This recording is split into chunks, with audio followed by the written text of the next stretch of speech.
Hey guys, it's Mark from Jazz Guitar Lessons. Welcome to this creative use of arpeggio. So here's a problem. You may encounter arpeggios in your jazz playing. You start to do improvising. You want to do a form, I don't know, like all the things you are. And you say, well, with the arpeggios, at least I'm playing all of the notes of the chord, so it must be correct, right? So then you start improvising. It sounds something like...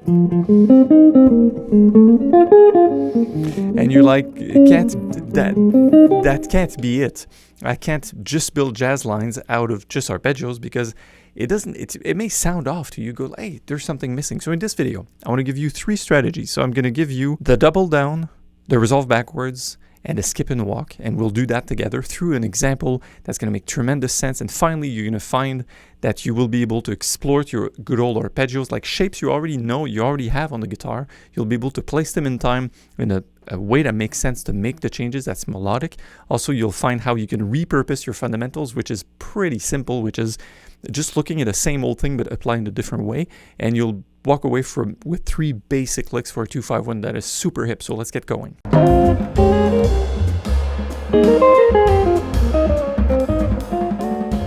First off, before starting, so all our example in this video are going to take place on a 2-5-1 key of E flat major. So that's our 2 chord, F minor, or F minor 9, F minor 7, whatever.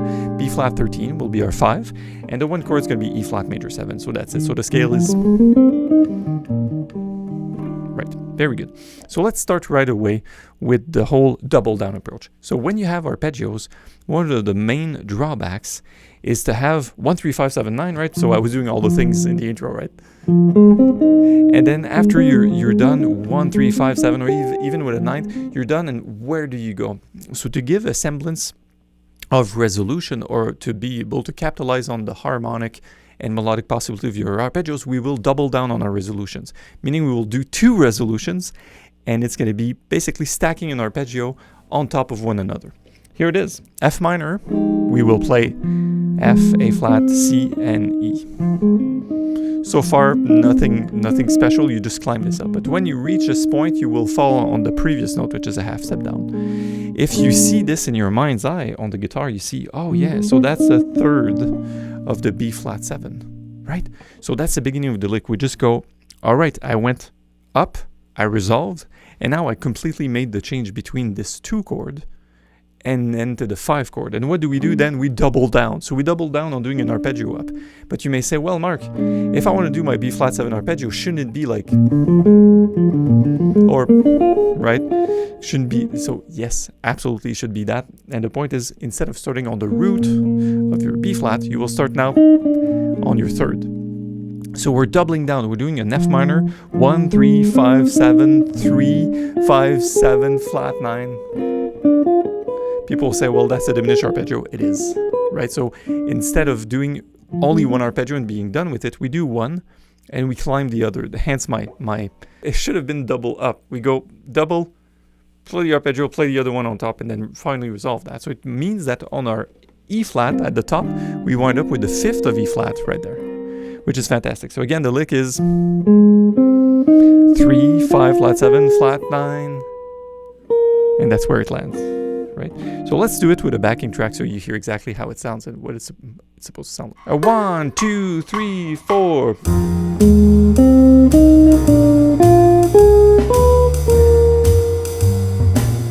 Again, for good luck.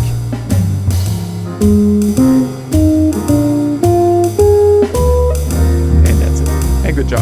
Now, bear with me with the double down approach. What we have so far is so interesting. We started the first arpeggio of the F minor 7 on the root of F minor 7. And now we started the next arpeggio on the 3rd of B flat 7, right? And we finished arpeggio on the 5th of E flat. So here's the thing with the plugging arpeggios. The key takeaway here is that it's possible to start an arpeggio on a different degree each time. So in this case, on the 2, we started on 1. On the 2 chord. On the 5 chord, we started on 3.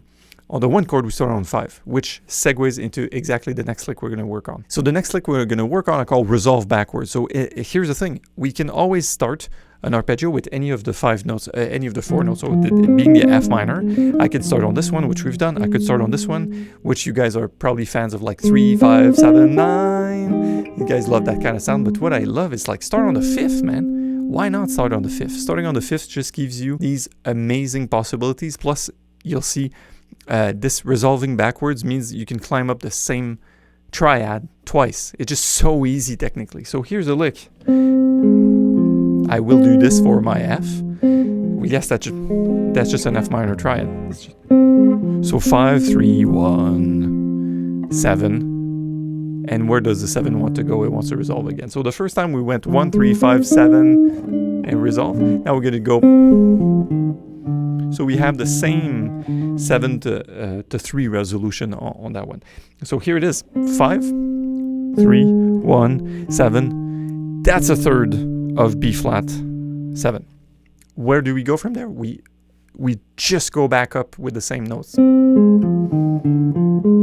Notice we just bend down this. So we go down, down, down, resolve, back up, down, down, down, resolve, up, up, up. So it's really centered around the triad to the 2 chord. Awesome, right? So the resolve backwards, I will just do it in time. 1, 3, and 4. And then where do we want to land? We want to land on this E flat. So it's the 5th again. So again, we have the 5th of the F minor at first. Then we have the 3rd of the B flat 7, and we have the 5th again of the E flat major. So let me show you a way we could do it here, but we could also do it here. And the reason I love this is like after I have this triad, all I need to have is this resolution, and then the triad again. And then we fall in the same place. So let me just demonstrate the low octave and the high octave with the backing track so you hear exactly what's up. 1, 2, 3, 4 down here.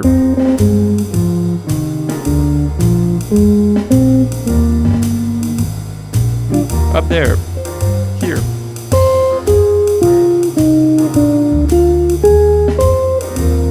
And good job. Good, so far we have the double down into which we stack 2 arpeggios on top of one another, knowing we could start on different degrees depending on the arpeggio. You don't have to always revert back to the one. So that was the first lesson. The second lesson, the second tip is, hey, I can do a backwards arpeggio resolving, still hit the right spot and do down and up, right? It still works. So what I want to do now is I call the skip and walk. So skipping will mean we'll still use an arpeggio, but the point is with a lot of jazz lines, we don't have to keep playing arpeggios. We can mix an arpeggio with a scale note. So what I like to think of arpeggios like, okay, it's like climbing upstairs, but you skip a step, right? So instead of going 1, 2, 3, 4, 5, we go 1, 3, you know, this stair is just in between. I didn't touch it with my feet. I just went to the next one. So I go 1, 3, 5, 7, but there's nothing preventing us from climbing up, say 5 steps like this, and then descending slowly. So here's a lick. I'm going to keep using the same old shape for the F minor, and I want to do like we did in the first one is resolve this, but in the first one in the doubling down, like that was a double arpeggio, I will instead climb down the scale. So skip and walk. And where do I land? So that's the point that's interesting. This is the root 3rd, 5th, and 7th of F minor.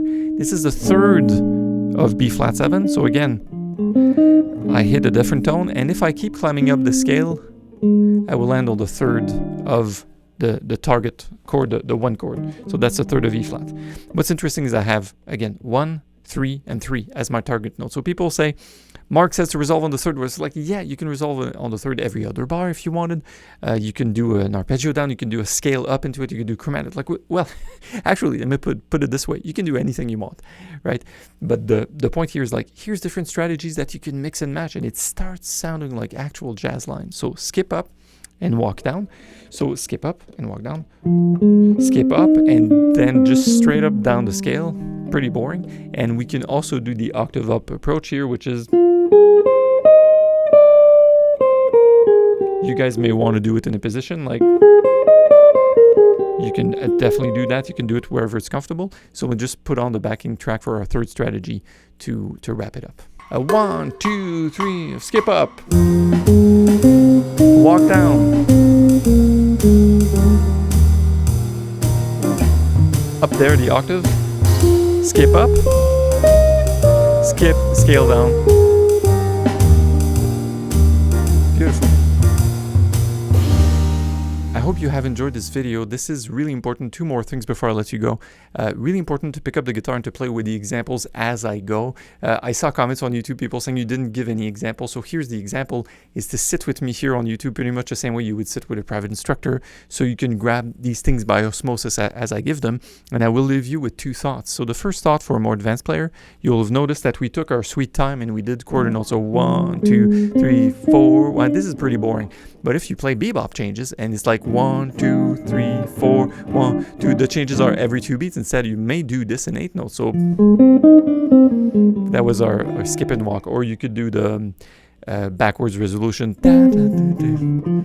If you have faster 2/5s. Or you could do what's the first one you did? Sorry. But I will demonstrate with this with 8 notes instead, which means that we have 2 beats for F minor, 2 beats for B flat 7, and 2 beats for E flat 7. And I will see you in the next video. Thanks for watching. My name is Mark from Jazz Guitar Lessons. Please give this a thumbs up and subscribe for more videos like this. And leave me a comment if you have any question. If there's anything you'd like me to tackle, like we could do this with different arpeggios on a different chord progression. And it's going to be my pleasure to film it and to show a video. And a lot of these videos that are on YouTube actually stemmed from a comment or an email exchange or something I talked about with a student. So it's always a pleasure. Now I'll shoot. I'll play some around the things we just discussed in 8 notes with faster changes. And you can just watch this, sit back and enjoy, or jam along with me. And then I'll try to create some variations around that as well.